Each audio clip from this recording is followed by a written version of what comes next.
ਆਹ ਵਾਲੇ ਦੋਨੇ ਆਕਸੀਜਨ ਸੈਂਸਰ ਹੈ। ਕਿਸੇ ਗਾੜੀ 'ਚ ਇੱਕ ਲੱਗੇ ਹੁੰਦੇ, ਕਿਸੇ 'ਚ ਦੋ ਲੱਗੇ ਹੁੰਦੇ ਆ। ਇੱਕ ਬਿਲਕੁਲ ਬਲੈਕ ਹੋ ਗਿਆ, ਦੂਸਰਾ ਫਿਰ ਵੀ ਠੀਕ ਆ। ਅਤੇ ਇੱਕ ਐਡ ਅਗਲੀ ਸਾਈਡ 'ਤੇ ਲੱਗਾ ਹੁੰਦਾ, ਇੱਕ ਐਡ 'ਤੇ ਪਿਛਲੀ ਸਾਈਡ 'ਤੇ ਲੱਗਾ ਹੋਵੇ। ਇਹਨੂੰ ਸਾਫ਼ ਕਰਨ ਦਾ ਹੈ ਤਾਂ ਆਸਾਨ ਤਰੀਕਾ ਹੈ, ਤੁਸੀਂ ਇਲੈਕਟ੍ਰੋਨਿਕਸ ਕੰਟੈਂਟ ਕਲੀਨਰ ਲੈ ਲਓ ਇੱਕ ਸਪਰੇਅ।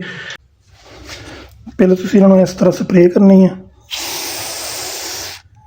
ਇਸ ਤਰ੍ਹਾਂ ਇਹਦੇ ਸਰਾਖੇ 'ਚ ਰੱਖ ਕੇ ਇਸ ਤਰ੍ਹਾਂ ਸਪਰੇਅ ਪਾਓਗੇ ਨਾ, ਅਤੇ ਸਰਾਖੇ ਸਾਰੇ ਓਪਨ ਹੋ ਜਾਣਗੇ ਇਸ ਤਰ੍ਹਾਂ। ਦੇਖੋ ਦੂਸਰਾ ਵੀ ਇਸ ਤਰ੍ਹਾਂ ਹੀ ਕਰਨਾ ਤੁਸੀਂ। ਜਿਹੜੇ ਇਹਦੇ ਪੋਰ ਸਰਾਖ ਦਿੱਤੇ ਹੁੰਦੇ ਜੀ, ਤੁਸੀਂ ਨੋਜ਼ਲ ਰੱਖ ਕੇ ਇਸ ਤਰ੍ਹਾਂ ਤੁਸੀਂ ਸਪਰੇਅ ਕਰੋਗੇ, ਸਾਰੀਆਂ ਸਾਈਡਾਂ ਤੋਂ ਨਿਕਲੇਗੀ ਸਪਰੇਅ। ਉਸ ਤੋਂ ਬਾਅਦ ਜ਼ੀਰੋ ਦੇ ਰੇਗਮਾਲ ਨਾਲ ਤੁਸੀਂ ਇਹਨੂੰ ਅੱਛੀ ਤਰ੍ਹਾਂ ਮੁੜਨਾ ਜਾਂ ਕੁਚੀ ਲੈ ਕੇ ਨਾ ਇਸ ਤਰ੍ਹਾਂ ਕਰ ਲੈਣਾ। ਇਹਦੀ ਜਿਹੜੀ ਕਾਲਕ ਮੈਲ ਸਾਰੀ ਉਤਰ ਕੇ ਚਮਕ ਜਾਏਗਾ। ਜ਼ੀਰੋ ਦੇ ਰੇਗਮਾਲ ਨਾਲ ਇਸ ਤਰ੍ਹਾਂ ਚਮਕ ਜਾਏਗਾ। ਇਸ ਤੋਂ ਬਾਅਦ ਇਹਦੇ ਵਿੱਚ ਫਿਰ ਤੁਸੀਂ ਸਪਰੇਅ ਕਰ ਲੈਣੀ ਹੈ, ਤਾਂ ਕਿ ਇਹ 'ਚ ਜਿਹੜੀ ਕਾਲਕ ਹੈ ਨਾ ਸਾਰੀ ਉਹ ਨਿਕਲ ਜਾਏ ਵਿੱਚੋਂ। ਇਹਦੇ 'ਤੇ ਪੁਆਇੰਟ ਸਪਰੇਅ ਰੱਖ ਕੇ ਫੁੱਲ ਪ੍ਰੈਸ਼ਰ ਨਾਲ ਚਲਾ ਦੇਣੀ, ਇਕੱਲੇ ਇਕੱਲੇ ਪੁਆਇੰਟ 'ਤੇ ਰੱਖ ਕੇ ਇਸ ਤਰ੍ਹਾਂ। ਫਿਰ ਅੰਦਰੋਂ ਬਿਲਕੁਲ ਸਾਫ਼ ਹੋ ਜਾਏਗਾ। ਦੇਖੋ ਇਸ ਤਰ੍ਹਾਂ ਦੇ ਪਿਛਲੇ ਪੁਆਇੰਟ 'ਤੇ ਰੱਖ ਕੇ ਬਿਲਕੁਲ ਇਹ ਸਾਫ਼ ਹੋ ਜਾਏਗਾ ਇਸ ਤਰੀਕੇ ਨਾਲ।